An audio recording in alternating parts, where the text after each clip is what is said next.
the clients feel when a space is been intentionally designed for the people that work there. The people that work there are better clinicians because of it. Everybody wins. Either the space can help you or the space can hinder you. Hey, everybody. Welcome to another exciting, amazing, inspirational episode of the Trust Driven Podcast. I am your host, as always, Josh Satterlee.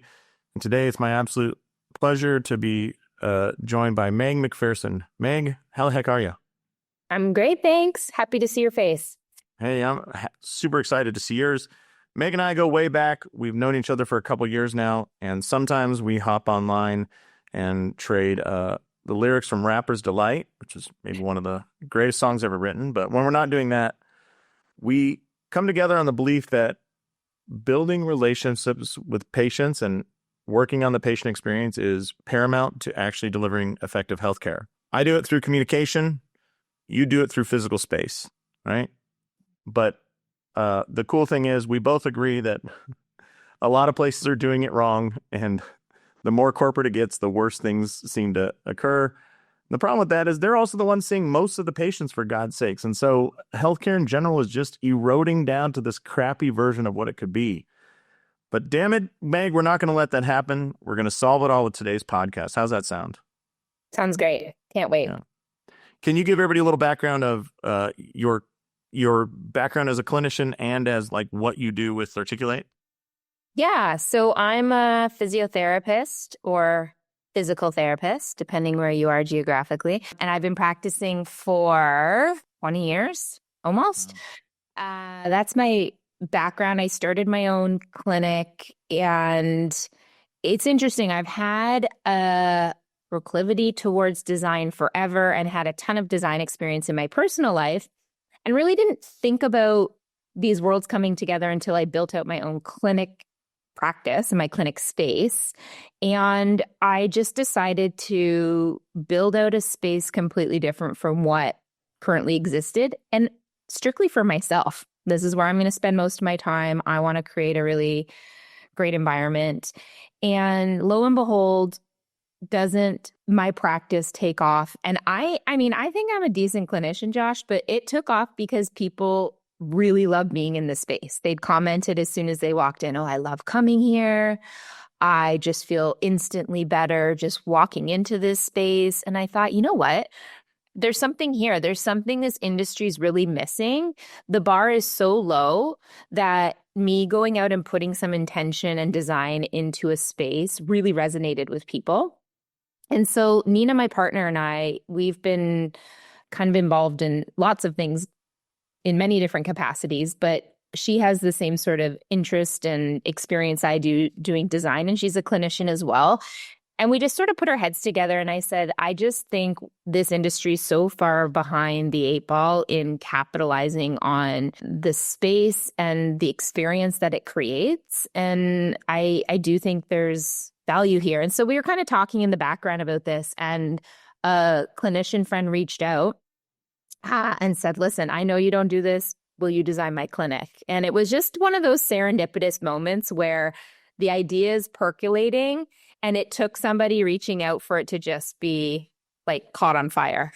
So we did that space, and the rest is history. I mean, I think we thought it would maybe be like a fun little side thing to help design some clinics. And now it is a very busy, successful business that I now completely operate. I still practice as a clinician. I'm not ready to give up my license, but it is very, very, very little, very, very limited. Awesome. Yeah. And I think to me, I don't know anybody else focusing on it. And, there's a couple companies that design like chiropractic offices, but you and Nina having the clinical background, I think makes so much sense, because how many times have you been in a clinic that's like corporate owned and they're like, we're going to have, I'm trying to think of something that always comes up. Well, okay, forget clinics. How many times have you gone to like the sporting goods store and they're like, we're going to have a rock wall because it looks awesome and it's going to be so exciting to see people climbing on this rock wall. And then like a year later, it's closed. Like your insurance company finds out, or your boss is like, oh, we can't maintain it and this and that. And I always think like, awesome. We made all this structural change to allow it to have this weight. And it was very expensive, and we did all this stuff and had rigging installed in the ceiling all to get to the point where everybody who's ever worked in one of these places could have told you, dude, it's not going to work. The architect was so excited, it ain't going to work, right? And to me, that's a Yeah. picture of it's a cool thing. We could have it. And then corporate gets involved and sucks all the fun out. Yeah, I think like I always say it, you kind of need to know how the sausage is made. That's what I feel like our value add coming to this industry doing design is anyone can make a space look good.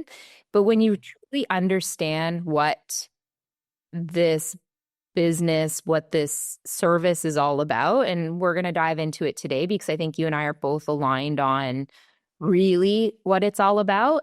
You have to speak the language of the clinicians. Like, I don't design for the clients, I design for the clinicians, and it filters down from there. The clients feel when a space is been intentionally designed for the people that work there. The people that work there are better clinicians because of it. Everybody wins. So that, I think, is why, we're as successful as we have been, is there is that missing element of needing to know how a clinic runs and the best ways to design around that. Yeah, I just was reading a book, and the guy had a quote in there. He said, you can't have a great customer experience until you have a great employee experience. And I think that's so true. Yeah. I'm going to write that down. I love that.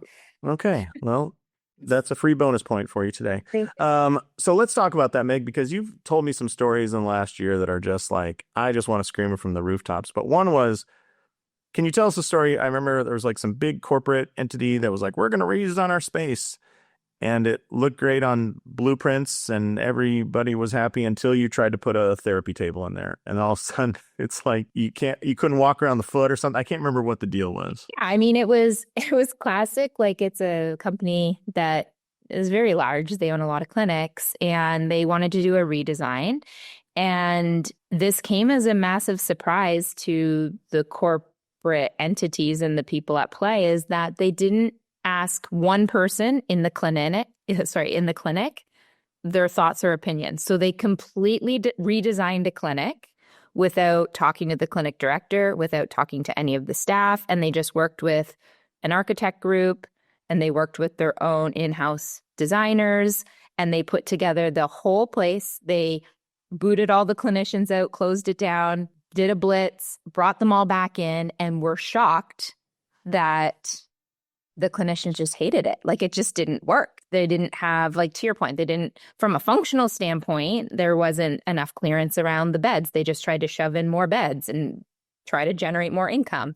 There was no audit kind of equipment needs and what needed to be done from a storage perspective. The lighting was terrible, like terrible, terrible. And so it sounds so ridiculous. Like, you think, well, why wouldn't they consult with the clinic team? But this happens more often than not, right? Is kind of like your Rockwall example, is people think of design as being, I think, a lot more simplistic, and it's about picking materials and colors and paint, and that's that. But intentional design is way, way deeper than that. And I think that's kind of a metaphor for a lot of things, is that if you're just going to be very superficial in the way that you approach your business, in the way you approach in kind of all practices in your life, you kind of get what you put in, right? Yeah. Yeah. And the efficiency of these spaces, like, it's so funny because like corporate will say like, what's efficiency? And they'll say like number of beds or number of tables. And then if you're the person working there, you're like storage is a huge thing. Like, I've been to these places where I'm like, whoever built this closet never thought there was going to be a door, because the door opens into the closet, takes away half the usable space. You can't have shelving. And so now everything's just in a pile on the floor.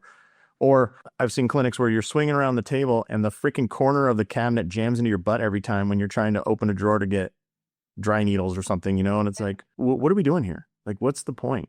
But the other side of this coin, Meg, is that you've actually taken this and said like, all right, well, what if we forget the architects and the corporate like ideas, and you think like, hey, as a clinician, what we want to design, or what would a patient like? And whenever we're talking about messaging, that we do a lot of that. We always tell our clients like, it has to sound like you. Like, people have to be able to see and feel you in that text message to know it's really your clinic.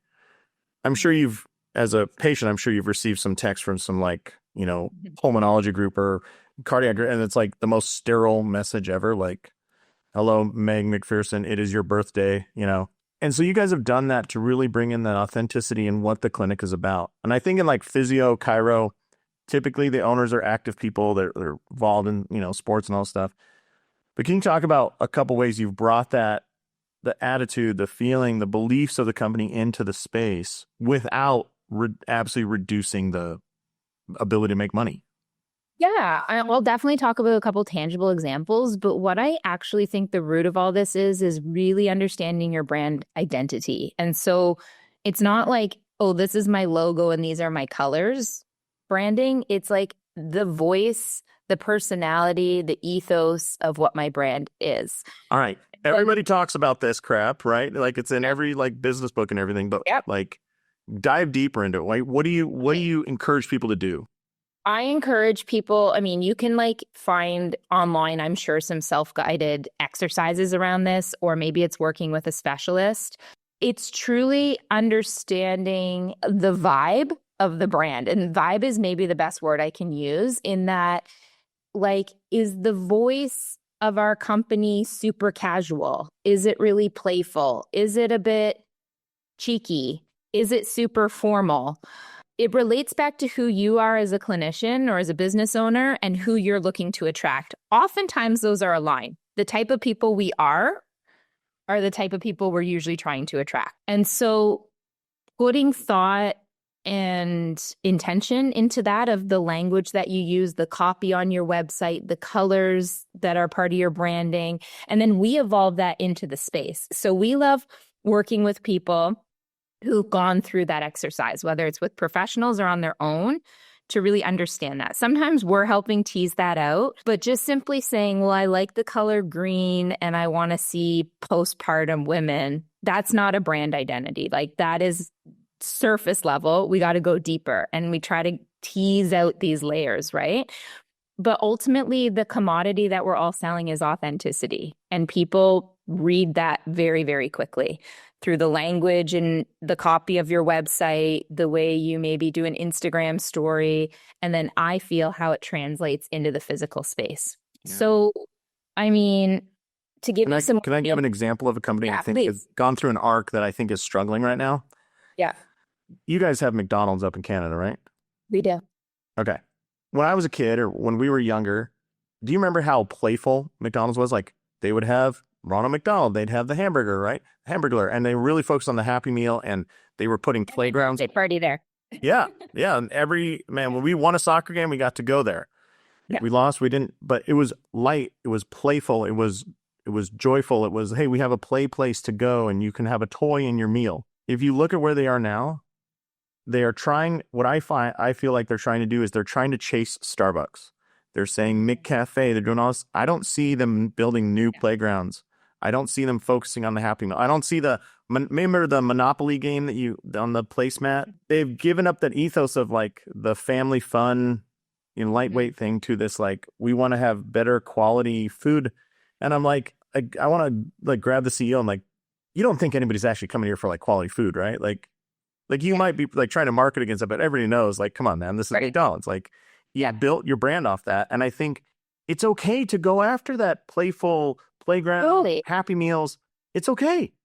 Yeah. But don't try and be something you're not. And I wonder if at the same time, I know that McDonald's is not doing as well now. And people are like, oh, well, people are searching for healthier options. And I'm like, yeah, but at the same time, like, Cane's fried chicken is exploding. In-N-Out burger is exploding. Don't give me the, like, you're hiding behind this excuse of healthier options when in fact the market is still expanding with unhealthy options. Yeah. And you're kind of caught in the middle, like you're not in either camp. And that's just an arc that I see that. No, I think it's a great example. And it just gets to the heart of just be authentic to who you are or who you want to be as a brand, and stay with it. If there's ever been a time where not only is it okay, it's a major advantage as a business, it is now, to really kind of flaunt what is authentic and different about you and your offering. Right. And so bring that to life in Technicolor, like just lean into it big time. Right. Imagine a practice where patient engagement is seamless and unified. With trust-driven care, connect with patients across text, email, social media, and Google Business Chat, all on autopilot. Empower your team to step in effortlessly and engage in real time from anywhere. Say goodbye to multiple software and hello to a simplified practice and life. Trust-driven care is the all-in-one solution to save time, boost revenue, and build patient loyalty. Book your demo today and watch your schedule start to fill up. Now, back to the show. So one thing I remember, and correct me if I'm wrong in our conversation, was you had a clinic that I think was owned by like an athlete or two. And so in the waiting room, instead of just having like plain walls, you're like, let's build a wall of like tangible items that have to do with sport, like a soccer ball and a volleyball and I don't know if there's like a football. So yeah, this was two business owners who they're married and they're couldn't be more opposite personality wise. Oh, even better. It's like, and one was a former national level athlete, and one is from Hungary, very into photography, really into books and literature. And so the two of them opened this practice. And again, we're going through this exercise of like, what's your identity? What are you about? And they started off with like, well, we want to treat these kinds of patients. And I'm like, no, but like, what's your personality? Who are you as people? Because it's a small practice. Like they were maybe going to hire a couple of staff, but it was mainly the two of them.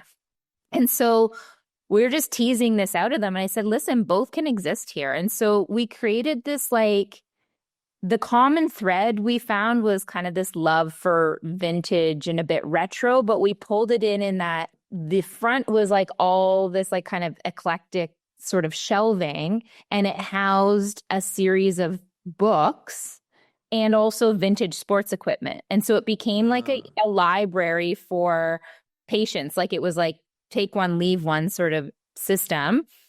And then it had this like cool vintage sports equipment from the other, but it spoke to both of their personalities. And as soon as you walked in, between the colors and the items, the decor, it was very clear who these people were. And it creates this intimacy that no one's even aware is happening. And it opens the doors to like, oh, hey, that's like a really cool trophy or pennant from when the Blue Jays won the World Series in 92. I remember being at Game 6. Or, oh, I've read this book before. It's an amazing one. And, you know, people start chatting, and it's really remarkable what something like that can do when you bring yourself into your space. I just love that so much because I can picture that the patients who go there are, number one, they're attracted to go there, right? Like there's some strange force pulling them to there. And then there's these points of connection that I think in healthcare we forget. Like if you go to a party, you're looking for points of connection, right? I go, hey, oh my God, did you go to West Valley High? No way, that's where I went. Or, I remember playing them. And we're looking for something to anchor us. Like if you ever watch like a boxing match, you're like, it's a U.S. versus England. And you're like, well, I'll go for the U.S. And then it's like, the guy from England, his mom's a teacher. Oh, my mom's a teacher. Now I'm on his team. And then it's like, this guy has, he grew up this way or his blah, blah. And we find these points of connection to figure out who we're going to get behind, which has no bearing on the fight whatsoever. But I think as humans, we want to have that. We want to feel like we're part of it.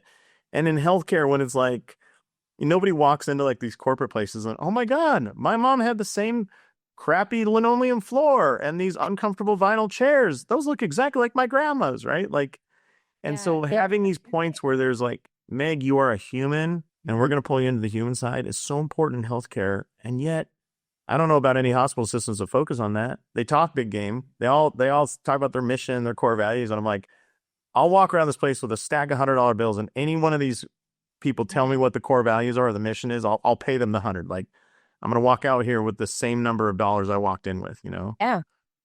You're 100% right.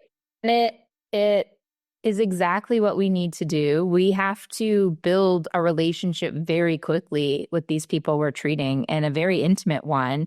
And one of the best ways to do that is to let them into who you are, right? And share who you are in front of them. And that allows other people to feel vulnerable to open up and chat and you're right, create a point of connection. Yeah. Which, you know, the name of our company is Trust Driven Care because like I realize that people don't trust you. We talked a little bit before we hit record, but you and I work in the world of pain, right? Like physio, chiro, like essentially people say, ow, they come to see us. In that, like if we're going to rely on the patient history to be accurate, and I ask you like, do you have any numbness or tingling? Let's say that you have a disc injury that's causing genital numbness.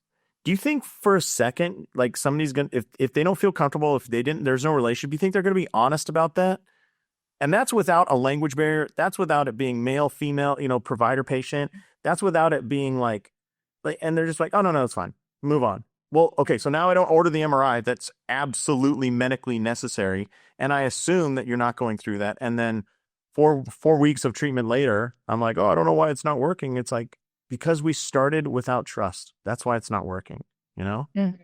Yep. I just get so fired up about it. And I think you guys are fighting that every day with like the physical space and being like, because it is a human thing. Like healthcare is human to human. It's not like some robot that turns off its fears and its anxieties when it gets asked about its medical history, No, 100%. But I think I see it as more inspiring of like, let the space be a vehicle to get you there. Like you can either the space can help you or the space can hinder you. Yeah. And we all know this. Like we've been in places where as soon as you walk in, I mean, the restaurant industry is great at this. You walk into like a real vibey restaurant where the lights are just right and the music's great and the furnishings and decor is really cool. Like before you even have your meal, you've already kind of decided how your night's been. Like this has either been great or not, and you haven't even had a bite of food. And I think about that with the clinic space as well, is people walk in and they're immediately turned on or off just by the walking into the space. And so you're either going to make your job a lot harder. Like you've got to be an incredible service provider to get what you need from this person because their guard is up, or their guard is already down and it makes your job much easier to get in. And so I just think it's a great vehicle to get to that point a lot sooner. I love that, Meg. And one thing that you told me another story that like just absolutely highlights what you're talking about. Can you tell the audience about like, I'm going to say the barista clinic, like it completely threw on its head, like what a healthcare clinic should be like, what is a waiting room? What like, and you were like, oh no, we didn't let anything hold us back. Yeah. We have these guys. I think they're near and dear to our heart. I felt like their mom through the design process. They're like go-getter Gen Z dudes, really cool guys who just had a very clear vision for what they were trying to create. And it really was like a lifestyle clinic that people would come and they're like, the longer they are here, the better. This wasn't a like, let's see 60 people a day and get them in and out. It's like, we want people to come with their laptop. We don't have a waiting room. You're going to park yourself up at our smoothie coffee bar and shoot some emails, chit chat with us, go do your therapy appointment, work out in our gym a bit, come back and do some more emails. And they had because of the real estate they were in, there was a coffee shop in the building. And so they had a clause like they couldn't sell coffee. They can't sell their smoothies. They just make these and give them to them. And everyone around them was like, what a terrible business plan. Like you're going to eat the cost of making nice coffee and you're going to take up real estate with this whole area for people to sit and have a smoothie or a coffee.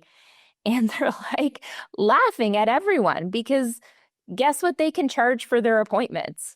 Double than the clinic down the street, because what they've honed in on is we are trying to create an experience. We want to get to know our patients that they know us so deeply as individuals, they can't imagine going anywhere else. Like we've become their best friend in a way that in a professional way. But you know what I mean? Like when we're sitting there and we serve them a coffee, that's a connection point. Maybe they tell us about their day. Maybe they tell us about their daughter's soccer game. Maybe they tell us about an issue they're having at work. It's all part of this process. It's all part of the healing journey about treating the human and not the condition. And they're laughing all the way to the bank. They're already iterating, opening new locations. Like, they are doing just fine. But they were willing to do something different than the status quo, go against the grain, and trust that, again, what we're selling here or the service we're providing is not just with our hands in a room for a few minutes. It's something bigger than that.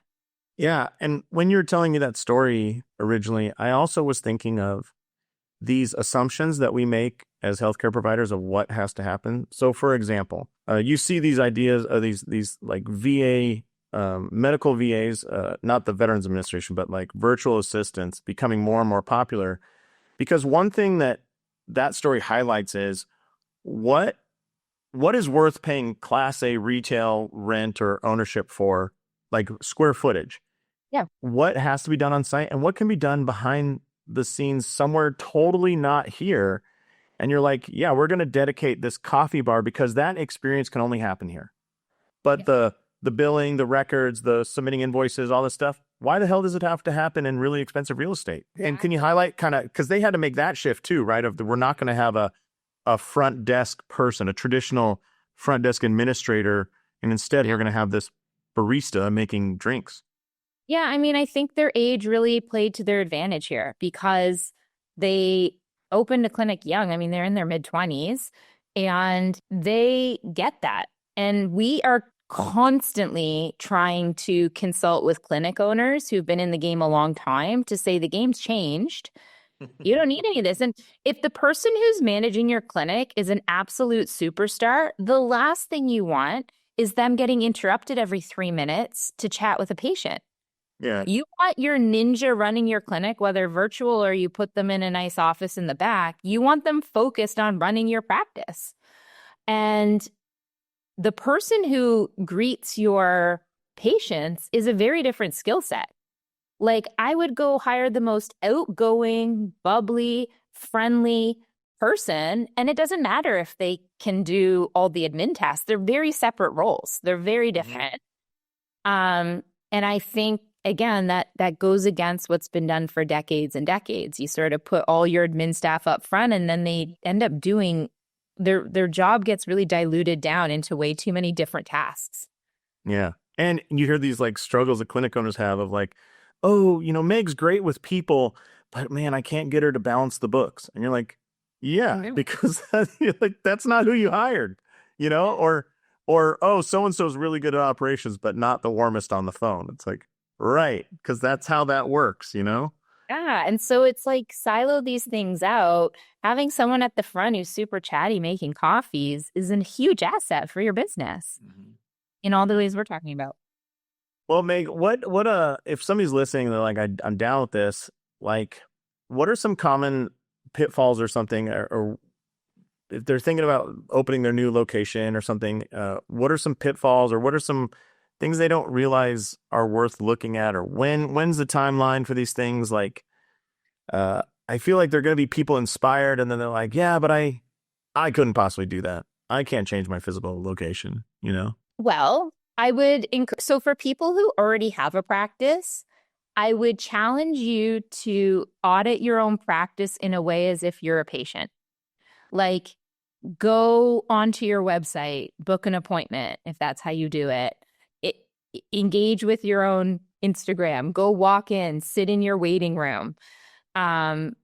Just try to look at your business through a different lens. Is this a place I would want to sit and wait for an appointment? What's the lighting like? Is this chair comfortable? Would I prefer to be offered a cup of tea right now? Like, just try to get out of the bubble of being the business owner.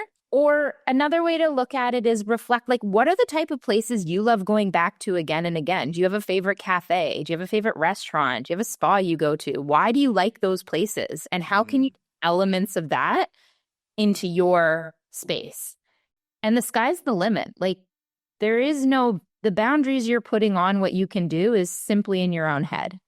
You can create what you want to create for your business. I would just question or challenge you to to look at it through a different lens. And oftentimes, I will say when people start a clinic, it's just like, I got to get 4 walls up and go.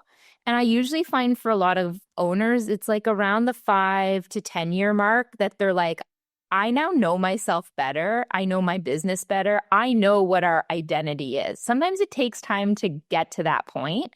So if you now know that and your space does not resonate with what that is, then change it. Yeah. That's sort of where I would go with that. You know, we haven't touched on this, but I feel like one of the things that you help prevent is like burnout. Because how many people got really busy really quick because we were focused on numbers or where new patients coming from, and we forgot like who we want to deliver care to. So like you're saying, if it's that pelvic floor therapist or whatever, that's cool. But sometimes we accept all these patients because of insurance or all these patients because of whatever, and we forget, I went to school to work with, you know, pelvic floor patients, or I went to school to work with athletes, and now we're rehabbing post-op hip replacement 65-year-olds, you know, like yawn. And so the burnout, but then also the burnout of the space of like, if a space keeps grinding on you about how inefficient it is, or I wish there was drawers here, I wish there was storage here, I hate looking over there and seeing, you know, as a physiotherapist, like, and as a chiropractor, like bands are the messiest thing ever, right? They pile up, they look like the freaking scene in Indiana Jones with all the snakes crawling on each other, and they're so hard to keep, and they get dirty and they never look clean. And so organizing just that, but also having them within reach, because when I don't want to have to walk all the way across the clinic to grab a band and walk all the way back. Because like when I need a band, I'm like, oh, I need it right now. I want to do a quick resistive exercise, right? Mm-hmm. But like the little grinds of like doing that every day are the things that pull us out of healthcare, which to me is heartbreaking, because like everybody I know went into healthcare because we like people. We want to feel like helpers, right? Mm. And can you talk a little bit about that? Because I think in that corporate clinic that you said did the redesign, that company was also struggling with tons of turnover, right? Like, and they're like, we're going to solve it. And it. Yeah, I think to me it's, and I know Jane uses this term a lot of companies do, of like finding these moments of delight, right? So what are ways and techniques kind of within your space and in your practice and in your offering to offer this both to the clinicians and to the clients, right? So what are things that just feel like, we all know that little feeling inside when, you know, whether it's a space being organized or like play the kind of music you like go outside the script a little bit of what are things that just bring some delight to the day that are maybe a bit unexpected.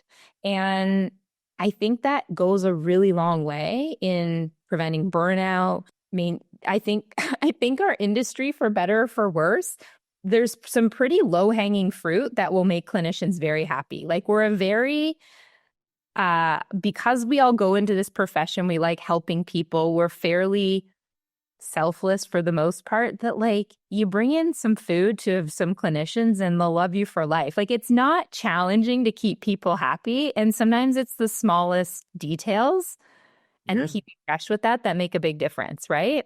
And so I like to think about, I mean, before I was on this podcast, I just took my kids to the orthodontist and they get their expanders out.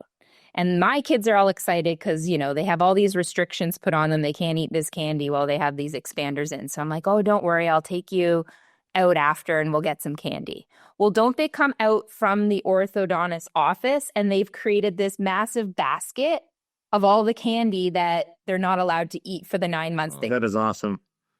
And I'm like, what a moment. Awesome. My kids came out beaming like, look what we got. I mean, this thing is $5 for them to put together. But that's what their clients get because they know they've like been through this like hardship. Yeah. And as a parent, it's incredible. And I'm going to now tell 20 people about how great this was, this touch point and this experience. Yeah. So it's little things that I think can make a big difference to kind of give a long-winded answer to that. Yeah, no, I think that's great. And I would love to go down that. Have you seen other little huge effect for small dollar things? Because I think people forget sometimes you don't have to move walls to do this sometimes, you know, like I'll use our mutual friend, Kendall. I remember she said two things to me that Like they didn't really hit at the time. And then I was like, oh my God. So I went to the ER like 3 months ago for stupid bladder infection, right? It's weird in dudes and sucks, but it hurt. And I'm laying there in the bed and I'm like, who's the jerk off who designed this thing? I'm staring at the fluorescent light fixture. Like I am the only person in the room laying on my back. My eyes are pointed at the ceiling, and that's where they installed the light fixture.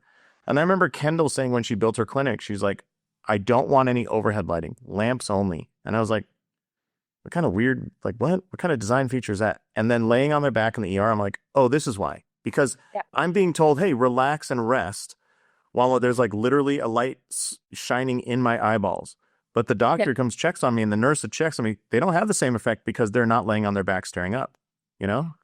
Yeah. And I think that is just one of those areas where like, oh my God. And then Kendall also said like, I don't want to have individualized chairs in the front. Why not have a sectional couch? And people are like, but you can't have a couch in the front of a healthcare clinic. And she's like, why not?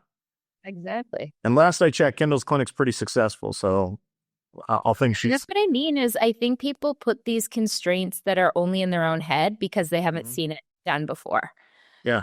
And so, but again, you walk into Kendall's clinic and you're like, this is Kendall. I know who this person is through the colors, through the textures, through the artwork. I already feel connected to this human being without having even chatted with them, right? And I think that's really what I'm trying to get at of how do people walk in your space and know who you are? And then how are you creating an experience that fills that as well? So for everyone, it's going to be a little bit different. Like I do a things with in my own practice of before people come in, they can indicate like what kind of music you want to listen to today. And then I put on a Spotify playlist and like that becomes a connection point. I'm like, oh, I also love 90s hip hop. Let's chat about this. And it changes. Like it's not necessarily their go-to.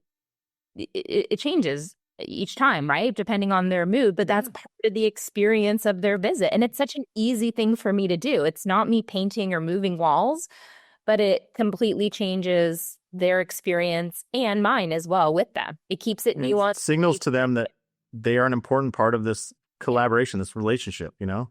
Yeah. It's so funny. I mean, even Uber does that now. When you get in an Uber, it's like, do you want it quiet? Do you want the AC on? Do you want windows down? What kind of music do you like? Yeah. And the funny thing is, I selected all those things, then I got an Uber and the guy didn't pay attention to any of them. And it taught me how big of a deal that was because he wasn't doing it. I'm like, well, now I want you to do those things. Like, I thought we had an agreement here and now my trust is broken. So I was like, oh, wow, how powerful is that of like the music I wanted and the temperature, like these are minor things in life. And you think about like in our industry, people coming into you as you started the call off was like people are in pain. They don't come to you because they're feeling great for the most part. Very true. And it's likely an inconvenience in their day. None of us like going to appointments. It's disruptive, right? So it's a disruption to their day. They're in pain. And you got to take that into context of, okay, so how can I do like some little things here? Do we have tea at the front that they can like sit and unload? What kind of lighting do I have going on that I want to neuromodulate with? Let them choose the music in the treatment room. All these little things can make a really big difference. And then on the clinician side as well, like how is this space set up that you feel excited to come into work each day? Yeah. All of that drives the same outcome, right? Of everyone just feels more taken care of and there's more trust. Yeah. And it goes back to the care part of healthcare we forget about, yeah, that's amazing. Meg, I love talking to you. I really love what you're doing. And I hope people look up Articulate Design. Can you tell them where to find you if they are interested or want to see some inspiration? Your Instagram, by the way, is sometimes it's like a chapter out of Architectural Digest or something. Oh, that's nice. Yeah, these amazing pictures and thoughts. I just love it. Our Instagram's at Articulate Design Co. Our website is articulatedesignco.com. And I reflect that all back to you. I always tell you when I see you, I think you're a national treasure that needs to be protected. You're doing amazing things for our industry, for healthcare, and I just like watching from the sidelines, seeing you soar. Come on. you guys are physically moving walls and spaces to make sure people get the care they need. Like, I think it can't be overstated. And just for people that are listening, like the size clinic that you guys work with, are like, I don't want anybody to think like, oh, engaging an architect is, like if they're thinking of, oh, I can't engage until I have $1 million budget or above. You guys work in small healthcare all the time, right? Yeah, we work down to like single practices in, Right. A few hundred square feet, all the way up to multidisciplinary clinics that are tens of thousands of square feet. So and I will say, like, even if we're not working with people, I want to just get the message out that all ships rise in a rising tide. Like, if we all do better, the profession, all of it does better. Like, we all win, right? So putting some more intention to the type of practitioner you want to be, the space in which you practice in, it's all a reflection of our profession as a whole. And I hope that people start seeing that, like, we can do better for ourselves. Yeah. And I love your sentiment, and like the ship analogy I think is apt, because like the exciting thing about the small healthcare world is you can change tomorrow. Like you're saying, wrap in what you believe in. You can reflect that by Monday, right? Yes. Not like you going to these huge healthcare. No, yeah. exactly. And it's like, well, 3 years from now, we'll see if legal approves, and then we'll submit it to corporate, and then we'll get into fundraising. And it's like, it's over, man. You can go in this weekend and completely change many aspects of your practice if you choose to. It's great. I love it. All right. Well, Meg, thank you so much for the time today. What you're doing is so impactful and amazing, and I can't say enough good things about you. So anyways, I hope to see you soon and sing some Rapper's Delight. And otherwise, I hope everybody visits you at articulatedesignco.com. Thanks, Josh. Appreciate Absolutely. It. And on behalf of Meg Macpherson, the amazing, incredible space designer, this is Josh Satterlee saying, go out there, build a relationship, build trust. You'll be amazed at the outcomes with your patients. Thanks, everybody. Thanks for tuning in to this episode of Trust Driven Insights, brought to you by Trust Driven Care. Imagine a world where all your patient communication is in one place, seamless, effortless, and on autopilot. That's the power of trust-driven care. If you're ready to streamline your practice, check out trustdrivencare.com and see what's possible. Trust-driven insights, real conversations, smarter care, stronger business.